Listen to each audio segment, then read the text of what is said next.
Afrique du Sud, réserve d'Umfolozi. Plusieurs rhinocéros blancs doivent être transférés dans une réserve du Transvaal Nord, à 600 km d'ici. David Cooper, vétérinaire, est chargé de superviser toutes les étapes de l'organisation.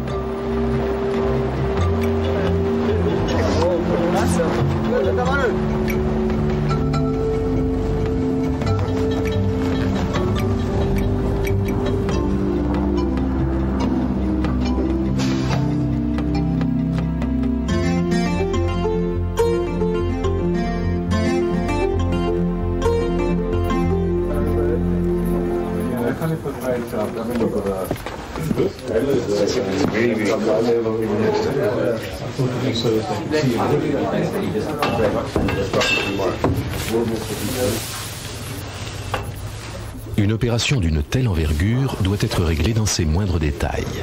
Une erreur pourrait être fatale aux hommes comme aux animaux.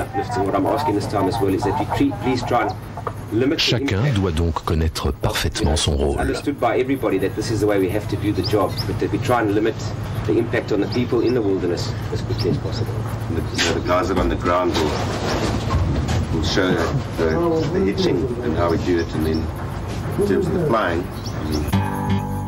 Mark Cook, le chef de la capture, et Jeff, son assistant, partent en tête, repérer les animaux.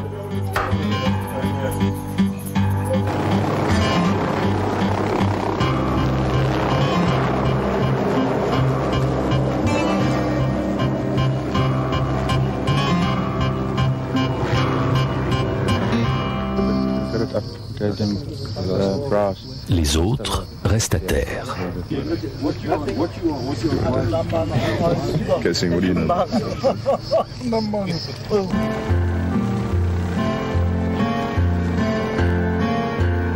La réserve d'Umfolozi dans la région du KwaZulu-Natal est la plus ancienne réserve d'Afrique du Sud.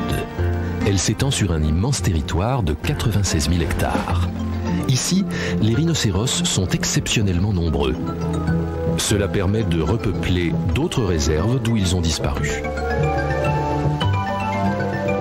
La création d'Umfolozi en 1895 a facilité la lutte contre la chasse systématique qui mettait en péril la survie de l'espèce. On compte actuellement quelques 1800 rhinocéros blancs et plus de 500 rhinocéros noirs.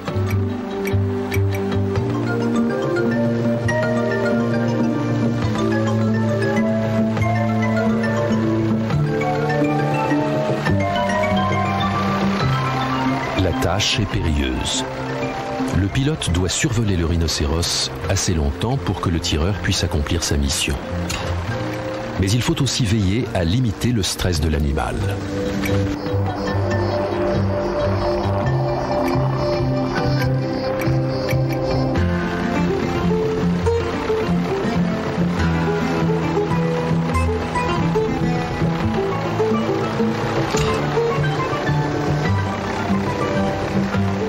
Le deuxième tir est réussi.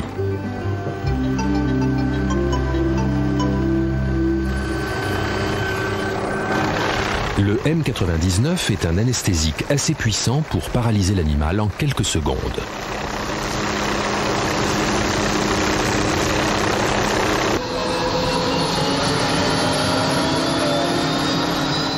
Prévenue par radio, la deuxième équipe décolle immédiatement.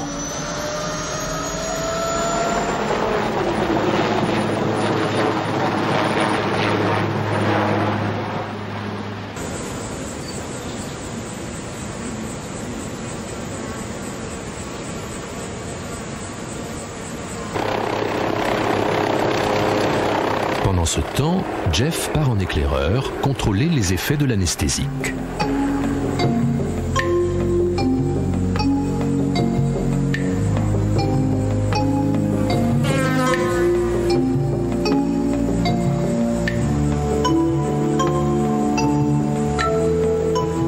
Il n'est pas très rassuré. Un rhinocéros solitaire rôde dans les parages.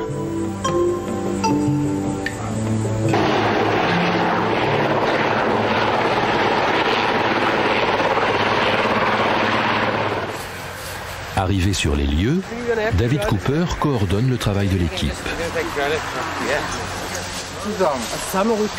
Un rhinocéros blanc peut peser plus de 2 tonnes. Il faut le déplacer vers une surface dégagée pour pouvoir le treuiller par hélicoptère.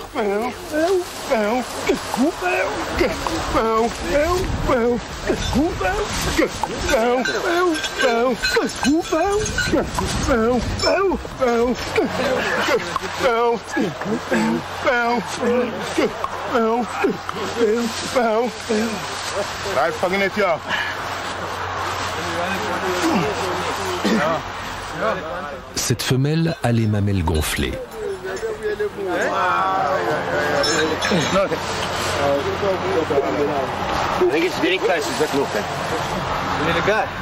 L'examen du vétérinaire est formel. Elle attend un petit. Il est hors de question de la transporter dans ces conditions. Sa vie et celle du fœtus seraient mises en danger. David Cooper choisit d'annuler l'opération. Sa décision est sans appel.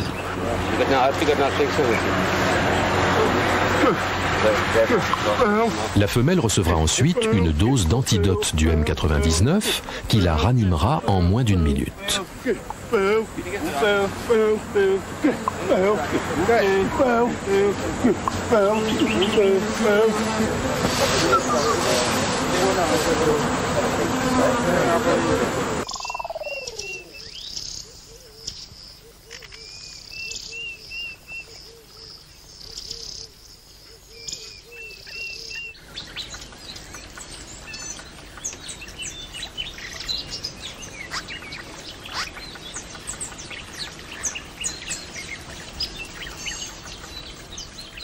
Les réserves d'Afrique du Sud présentent la particularité d'être toutes clôturées. Celle d'Umfolozi le fut en 1980. Cette intervention de l'homme sur la nature n'est pas sans conséquence. Elle limite artificiellement les migrations et impose une gestion minutieuse du nombre et de la répartition de chaque espèce animale sur le territoire.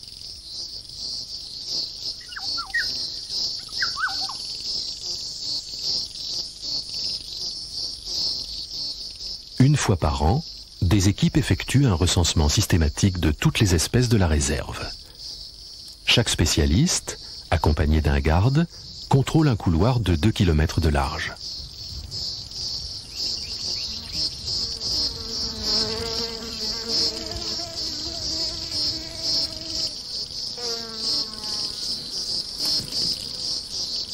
Les rhinocéros sont des animaux solitaires, si l'on accepte l'association d'une mère et de son dernier-né, ou encore les petits groupes que forment parfois les adolescents.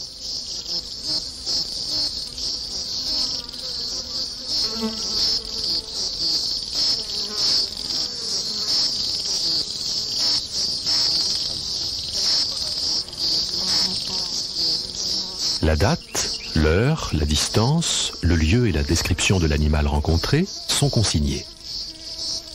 Les statistiques réalisées à partir de ces relevés permettent un recensement relativement précis de chaque espèce.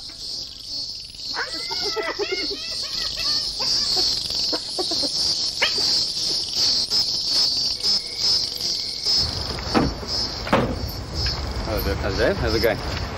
It's good to have them over. Yeah, well. It's interesting, you know, I think... L'un des spécialistes fait part à David de ses premières observations. Le nombre de lions reste stationnaire, ce qui semble anormal et inquiétant. À l'inverse, la population de rhinocéros est en constante augmentation. De nombreux petits ont été signalés.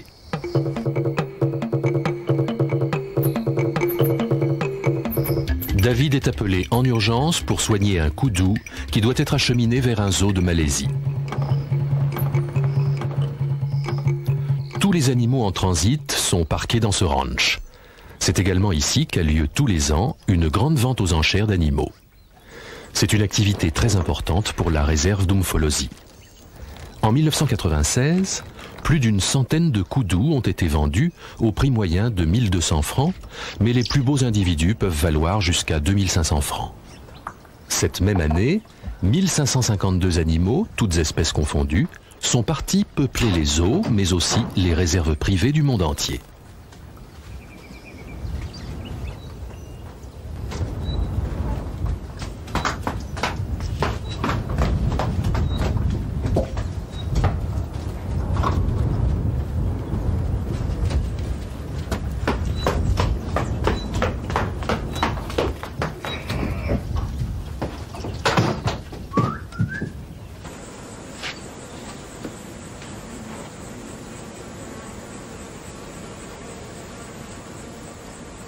le koudou présente un abcès de la joue qui nécessite une intervention.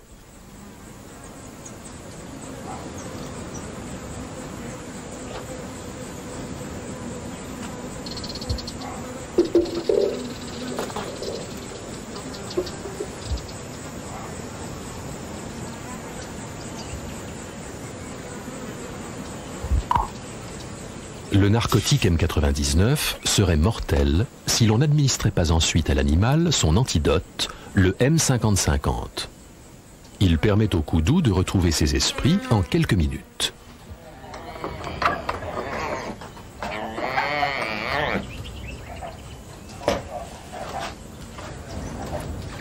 Wait until it's sort of like fine.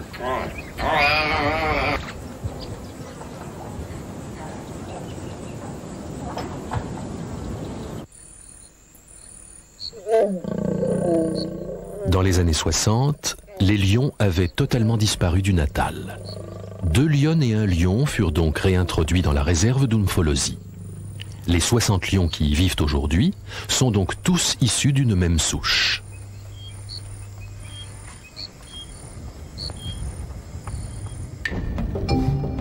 David Cooper cherche à comprendre la baisse de la natalité observée chez les lions.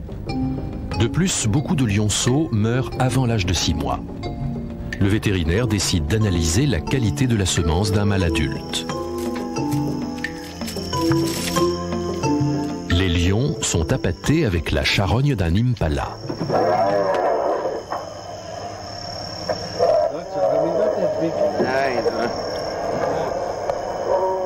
La diffusion par haut-parleur de rugissements de lions étrangers est également destinée à déclencher leur curiosité et à les faire sortir de leur tanière.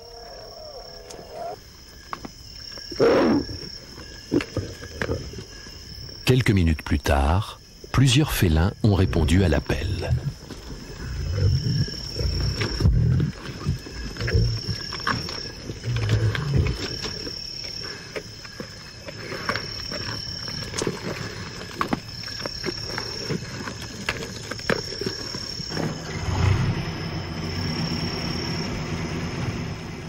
Un jeune mâle adulte est rapidement endormi.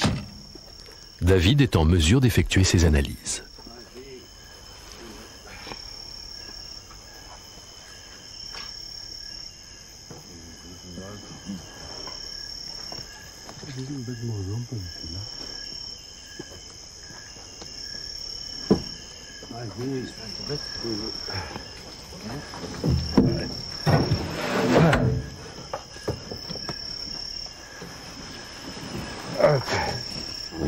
I actually would like to roll him over. Is that the blood of the impala? Yeah.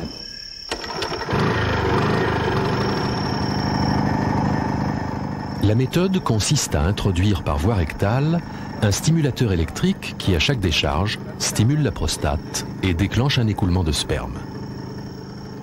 La manipulation doit être répétée toutes les 15 secondes. Usually they ejaculate there. And then we wait for about 10-15 seconds to start the second series. Okay.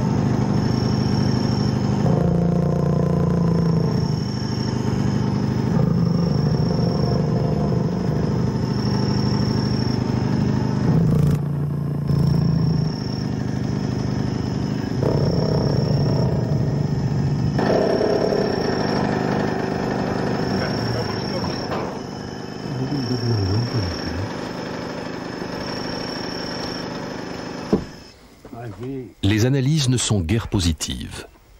En dépit de son âge, le lion se révèle immature. Il semble qu'il s'agisse d'un problème de consanguinité. Il conviendra donc de réintroduire des lions venus d'autres réserves pour favoriser un nouveau brassage génétique.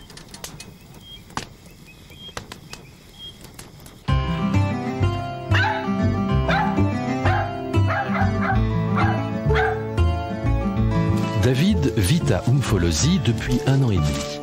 Il a soigné et pris sous son aile des jeunes animaux sauvages, blessés, malades ou orphelins.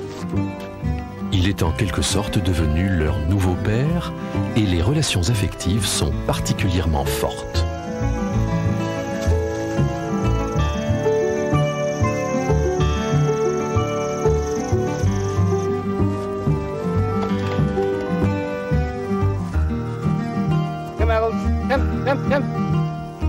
Mais l'affection génère aussi la jalousie. David a sauvé ce buffle de la mort quand il était tout jeune. Et l'animal fait preuve d'une placidité hors du commun. À l'état sauvage, les buffles sont dangereux et chargent à la moindre alerte.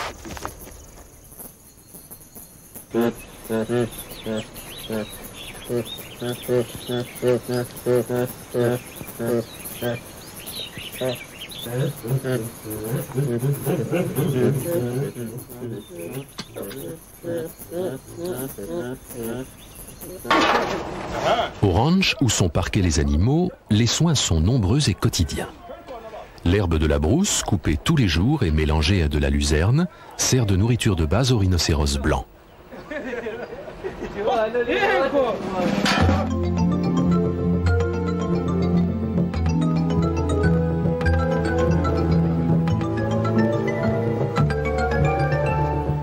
L'équipe de capture au grand complet se prépare aujourd'hui pour une seconde mission rhinocéros. David emporte l'équipement nécessaire aux soins et au prélèvement de sang.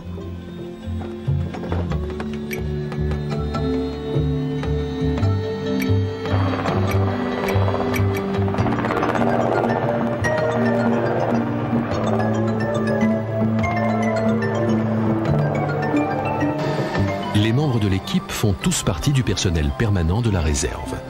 À tout instant, ils sont prêts à partir pour une nouvelle capture.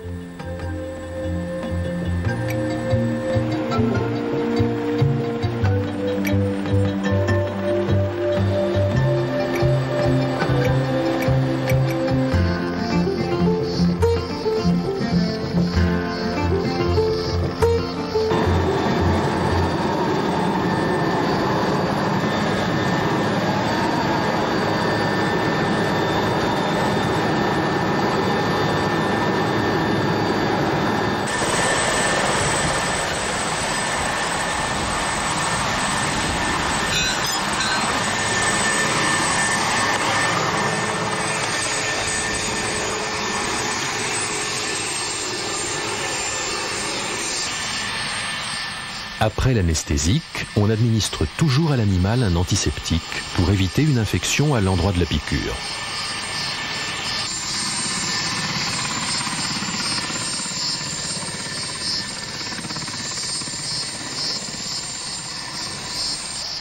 Sous l'effet du M99, les animaux ne ferment pas les yeux.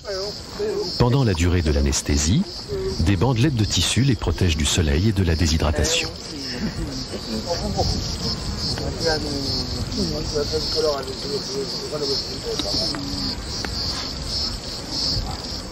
Cette fois, l'animal est déclaré apte à être capturé. David effectue une prise de sang pour vérifier l'absence de maladie.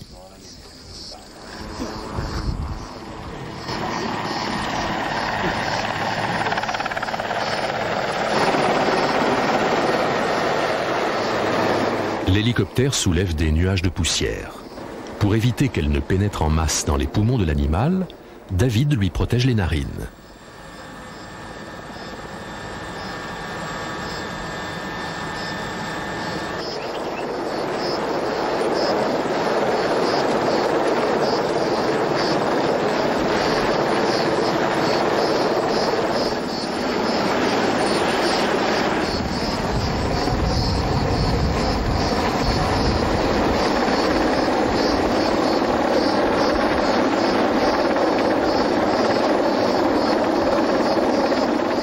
Le rhinocéros va être acheminé jusqu'au camion qui l'emmènera au ranch.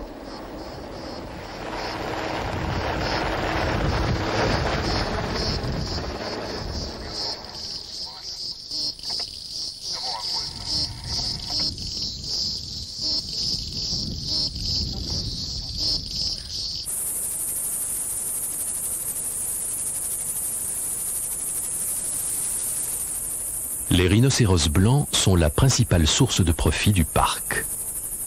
La dernière vente aux enchères de 133 individus a rapporté 7 millions de francs. Les rhinocéros noirs, moins nombreux, ont bien failli ne pas survivre à la chasse. Ils ont besoin de territoires nettement plus grands. En 1996, seulement 6 d'entre eux furent capturés et vendus.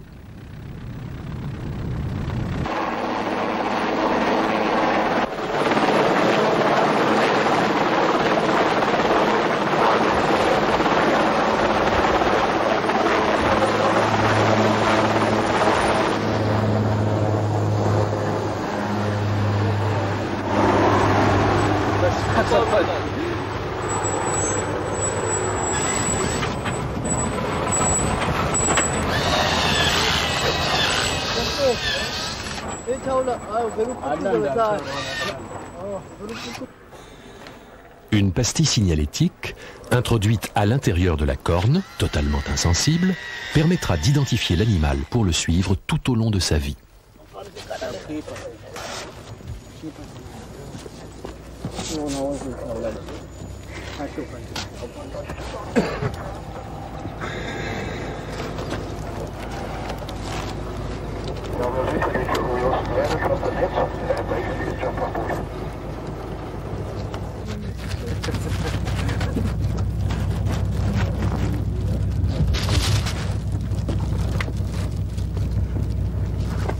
David poursuit une étude sur le cycle de fécondation des rhinocéros noirs. Il prélève du crottin pour analyser les taux d'hormones qu'il contient.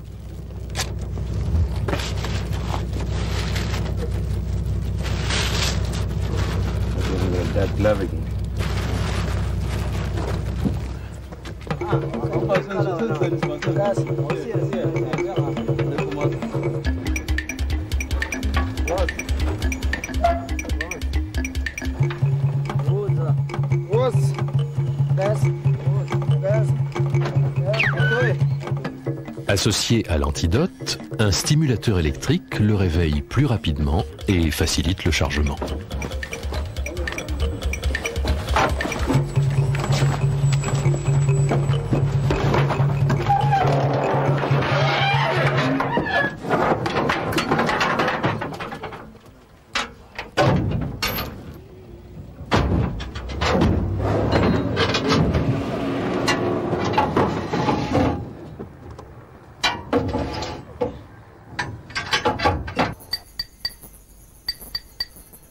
Le sang prélevé sur les lames de verre est trempé dans l'alcool puis dans un colorant. Une fois qu'il aura vérifié que l'animal ne présente pas de parasites, David enverra les autres échantillons de sang à Pretoria pour un bilan complet.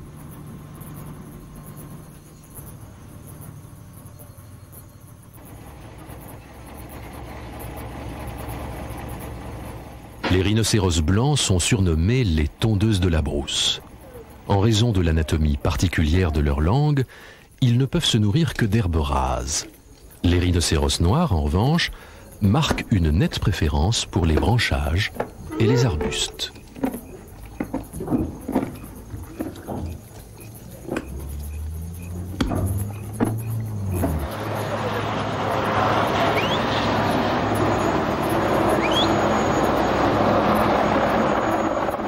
Six rhinocéros ont déjà subi un bilan de santé complet et positif.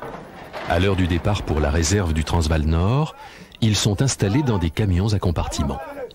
D'autres les rejoindront dans quelques semaines.